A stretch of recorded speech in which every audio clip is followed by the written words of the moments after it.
And we are live. Welcome to CryptoLaw TV, this weekly live stream. I'm John Deaton, the founder and your host. Before we get into today's explosive hearing, what happened in the last week? Well, two big things we learned. One is the Bittrex exchange was sued, claiming Algo and Dash and 4 other tokens of securities. And incredibly, Coinbase CEO Brian Armstrong came out and said everything's on the table, that he would entertain moving Coinbase overseas and leaving the United States, which puts that really today's hearing in perspective. Let's talk about Bittrex real quick. Bittrex, the two big things was Algo was listed as a security and Dash was listed as a security. And we're going to talk about those. But I want to remind people that me and my 76,000 friends, we've been fighting this for over 2 years. So I'm going to play a clip of something that I said and CryptoLaw TV put out a year and a half ago. Check this out. Purchasers had a reasonable expectation of deriving profits by selling and buying XRP on these digital asset trading platforms. Can you say that about every single crypto asset on planet Earth? Yes. Do Bitcoin, Ethereum, Algo, XLM, gold, whatever commodity or asset could be stated in that paragraph. Yet the SEC is making these allegations as though something was done wrong. Paragraph.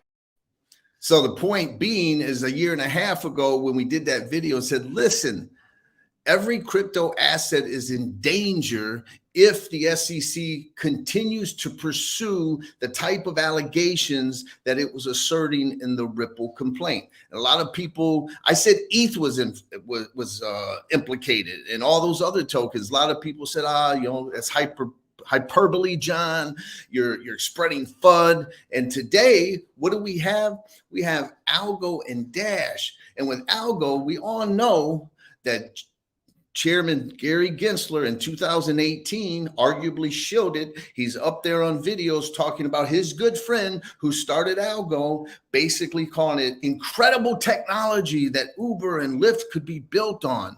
Didn't Kim Kardashian have to settle for something far less? At least her tweet had hashtag AD as an ad, yet we have the chairman, before he's the chairman, talking about Algo. He didn't say it was a security back then. And I want to focus on Dash for a second because we've seen the full progression. Gabriel Shapiro put out a tweet, and I want to give credit where it's deserved, calling this lawsuit probably the most aggressive of all, because when we go from progression of time, it was the ICOs, right? It was Telegram, it was all the other ICOs except for ETH, of course. Kick, etc. Then we moved from that to non-ICOs, where we had the pre-mines, but non-ICOs, Ripple, Library, and now you move to Dash. And from my understanding, and I'm not an expert on it, that's why I gave Gabe credit. He talked about the Dash is a security despite the fact that developers are funded by the validators out of block awards, that there's these master nodes that are users and they're servers who provide a second layer of services or governance on the Dash blockchain, and that there's this Dash control group and these master nodes are in control of this group of entrepreneurs, which we're going to talk about. That's Gary Gensler's language. But basically, we're talking about a non-pre-mine, non-ICO governance type token that really is decentralized. Most crypto lawyers would have never considered Dash. It may have held Dash up as an example that we can all accept is not a security, yet it's listed. Just like we said back then, this is a absolute war. Let's talk about today's hearing and why the hearing was so important. We had both sides of the aisle questioning Gary Gensler on crypto, ESG, the SEC's attrition rate. and the fact that the SEC is driving innovation. Think about that Coinbase news. 2 years ago, Coinbase's IPO was approved by the Securities Exchange Commission. They listed out their business model that they were going to be listing these platforms. There are people from the SEC's digital asset financial hub. Okay, the crypto czar, Valerie S. and Amy Starr. These are people who publicly complimented the Coinbase framework. Basically said that Coinbase had taken the SEC's framework and improved it. And they compliment it. Yet 2 years later, we have Coinbase entertaining leaving the United States of America. We have reached the level of absurdity in this country with this out of control regulator that could never have been envisioned. And it all capped off with the big question by Patrick McHenry, who is the chair today, who basically asked the easy question. Remember, Gary Gensler says that the law is crystal clear. Well, if the law is crystal clear, as he suggests, then he certainly could answer whether or not the second largest cryptocurrency in the world is a security. And that's what he was asked. And he was asked point blank, can you say whether ETH is a security or a commodity? And what did Gary Gensler say? Gary Gensler said, oh, I'm not going to talk about specific tokens. And masterfully, Patrick McHenry said, well, wait a minute. Not only have you spoken about Bitcoin, which is a specific token, but you've made a comment 53 times. There are 53 crypto enforcements, and each time you do a crypto enforcement, i.e. a Ripple case, you're claiming that there is a token that's a security. When Wahi was sued, there were 9 tokens called securities. When Bittrex is sued, you're calling 6 tokens, including Algo and Dash, as securities. So clearly, as chairman of the SEC, you could answer that question, and yet he refused. Now, I want to give credit where credit is due. And everyone watching this and who participated with Connect to Congress, you need to take some credit, because Bitcoin got mentioned today, ETH got mentioned today, Hinman's speech got mentioned today, and even XRP got mentioned today. And if you think all that happens without us putting tens of thousands of messages through Connect to Congress and all the social media that has been geared toward these legislatures, then you're crazy. This didn't happen overnight. That is you making progress. I know it's slow progress, but it's progress. Now, Patrick McHenry did a great job, but I got to tell you, I'm sitting there salivating as a trial attorney, wishing that I could ask questions and follow up, because Gensler said that ETH, he wouldn't answer whether it was a security, but he went on to say, well, if there are small group of entrepreneurs, and the follow-up question should have been, right, which is, okay, since you say that it's a security, if there are a small group of entrepreneurs, do you know any ETH small group of entrepreneurs who are promoting the token? Can you identify them? Push him on the hook. Now, of course, I'm not saying that I suggest that ETH is a security. I don't think it is, but I'm just telling you that is sort of the follow-up. But it's absurd that if you have all these enforcement actions, the chairman can't give that answer. Now, the other thing, the number one thing that I took away from this hearing on specific questions that should absolutely scare the living shit out of everyone involved in crypto is the following. It was an open-ended question by Maxine Waters, where she just playing the partisan hack that she played in today's hearing, where she said questions like, do you have authority to regulate the crypto market? And of course he said yes, but she said, I want you to follow up your answer about what is a crypto. And this is what he said. He said, if there's a website, that's indication. If it is software that needs to be upgraded, that is indication of a security. If there are lawyers who have been hired to come in to meet with us, that is an indication of a security, because there's a small group of entrepreneurs involved. Just think about that for a second. The man has been saying for 2 years, come in and talk to us. Come in and talk to us. Now he's saying, if you come in and talk to him and you hired lawyers to do it, that indicates that you have a security. He literally said that today at the hearing. And then he also threw out if there's Twitter accounts. So think about that. Website, Twitter accounts is upgrade, software being upgraded. So what's that tell you about what his thoughts are of Ethereum? He won't answer it, people, but you know clearly, meeting his definition, Bitcoin would be implicated. I'm not saying he's saying that. I'm just telling you, if you listen to what he said, wasn't there a Bitcoin Taproot software upgrade? Doesn't Bitcoin get upgraded? Ethereum upgrade, the Shanghai that just happened, all of those things indicate what we warned at CryptoLaw a year and a half ago. Every single token is in danger with this guy. Moving on to the hearing, the Gensler said he doesn't prejudge tokens, blah, blah, blah, blah. The accountability was the next thing that we wanted to talk about, okay? Because Gensler does not seem bothered by this innovation leaving the United States. His answer was, well, if they don't come into compliance, then so what, basically? They can leave the United States.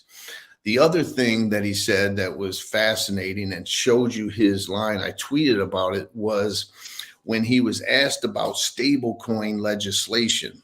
When he was asked about stablecoin legislation, if you look at his answer, he was very hesitant, but he said, we don't want to undermine the 100 trillion system in place. What is he saying to you? He's saying that Congress, be careful, whatever you legislate, we don't want to undermine our incumbent banking system. That's exactly what it is. Exactly what Hester Peirce just came out and said, and what I've been saying and others have been saying for 2 years, that this man is an agent of the incumbents who is there to protect them at all costs. Goldman Sachs, JP Morgan, which leads us to another thing that happened. He was asked by, and I want to give credit, but it was Pete Sessions, Congressman Pete Sessions out of Texas. And this is another thing that XRP holders and others should take credit for. How much did we litigate about this Hinman speech being personal opinion versus guidance bullshit? It was litigated quite a bit. Well, that came front and center at today's hearing with Pete Sessions, when he basically said to Gensler, if you're only speaking for yourself, then quote, what are you even doing here? What are you doing here if you can't speak as chairman of the SEC on the SEC? Chairman Gensler talks about how he's not speaking for the SEC. He's speaking as SEC chairman. And then Pete Sessions went on to talk about how Hinman and others talk about these definitive things about ETH and Bitcoin and other tokens, but none of it is guidance. And how is that possible? How can you go out and say, Bill Hinman, that ETH's not a security and it not be considered guidance? How can Gensler come out and say statements and testify, but say it's not guidance? That alone proves this nonsense that everything is clear. We have another big thing that came out was this thing about privately what's being said to Congress and what's publicly being said. There were questions where Gensler said privately to members of Congress what he refuses to say publicly. What's that remind you of, everyone? Remember the bankruptcy Voyager hearing where the SEC lawyers said they want to go into private and talk to the judge, but they wouldn't do it on the record, and the judge refused to allow that to happen? It's the same nonsense. You are a public servant. How can you not say publicly what you're willing to say in private? It's a broken system. I want to get to Warren Davidson, because even XRP came up, and Warren Davidson first question was my favorite, maybe, which was, did you coordinate your testimony and your answers and questions here today with Elizabeth Warren? You could see that visibly upset Gary Gensler. He then goes on to talk about this Coinbase issue, which is the SEC approved Coinbase's IPO 2 years ago, where they let pension funds basically buy into Coinbase. As a publicly traded company, you would have pension funds, teachers' retirement funds, all of these other government pension funds buying into Coinbase, which would mean they were buying a company that is selling actively illegal, unregistered securities. How is that possible is basically what Warren Davidson was throwing up in his face. And he then too said, you won't say ETH is a security. He brought it off. He didn't let it off the hook. And then he came out and said, well, what about XRP? Is XRP a security? And of course, Gensler wouldn't answer. Oh, we're in litigation, blah, blah, blah. And then, of course, Warren Davidson introduced legislation after summarizing Gensler's colossal failure as chairman as legislation to eliminate the chairman and to create an executive director that reports to others, etc. So bottom line is, what does it all mean? The thing that I can tell you is that Gary Gensler was finally confronted by somebody. And I know a lot of you out there saying, well, it's not enough. They haven't issued subpoenas yet. Listen, this is Congress. We have a broken Congress, in my opinion, but this is the first step. Last time when the Democrats were in control, they didn't even have a hearing. It came out today that they didn't even ask Gary Gensler to come before the Senate Banking Committee. How is that possible? How is it possible with all these failures, with this innovation leaving? So that's the first step. And you got to take credit, because we have flooded the Congress. This voting block of crypto is going, our voices are starting to get heard. So that's something to take some encouragement from. The other thing is that the chair, Patrick McHenry, said, we're going to fix it, right? He said, okay, you're not giving guidance. You claim it's clear. It's not clear. We're going to fix it. It's important to know that tomorrow he's going to have stablecoin hearing on stablecoin. So again, it's a start. It's better than nothing. And that's what we have to look at. I went on record to say we're not going to get legislative clarity until late 2025 at best. I hope I'm wrong, but we have to keep pushing it. We have to keep having our voices heard. And the other thing, we're going to finish where we always begin, and in the middle, and that's this Ripple case. Because what we said 2 years ago, this case is the biggest case since 1946 in a non-fraud case, period. Hard stop. And what happens in the Ripple decision could very well put a stop, or at least slow down the momentum that Gary Gensler is pursuing. There's going to be more enforcement actions. I keep saying it. Coinbase is going to get sued. I do not believe that it is out the realm of possibility or likelihood that Gary Gensler isn't going to go after Binance and call Ethereum staking a security, even though the CFTC chairman says ETH is a commodity. Gary Gensler talks about the Wild Wild West. This regulation by enforcement is the true Wild Wild West. And finally, the court is where we win, period. We're not going to win in Congress, meaning the Democrats and the Republicans seem to have this divide. There are a couple Democrats that are coming around. I'm truly an independent. I've always voted independent, but this is becoming a political divide. And until there's another election and there's more of those who support crypto in power, we're not going to get legislation, which means we're going to have to continue to battle in court, and which puts this Ripple case even bigger Each day, I keep saying the impact and significance of Judge Torres's decision gets bigger and bigger as each day passes. And it's going to be even more important when we look at the litigation with Coinbase. So, that's the wrap up for this week. I hope everybody has a great week. See you next week.